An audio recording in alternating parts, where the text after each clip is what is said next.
మరొకసారి జ్ఞాపకం చేస్తున్నా, ఈరోజు మీలో ఎవరైనా చేజారిపోయింది అని దేని గురించి అయినా అనుకుంటున్నారా? దాని సంగతి ప్రభువు చెప్పండి. అయ్యా, చేజారిపోయింది.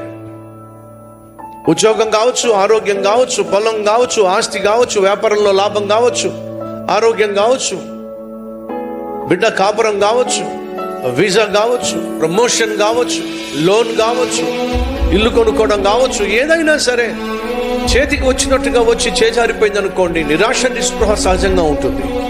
కానీ మీకు శుభవార్త, ఏదైనా చేజారిపోయిందని తీసుకొచ్చి మళ్ళా నీ చేతిలో పెట్టగలిగిన మహాశక్తి నా ప్రభు అయిన యేసుక్రీస్తుకు ఉంది. కాబట్టి నిరుత్సాహపడకండి, నిరసించిపోకండి. ఇక నా పని అయిపోయింది అనుకోకండి.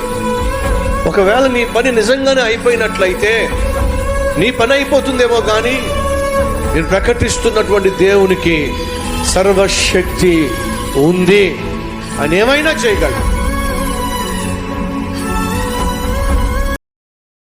Download ShareChat.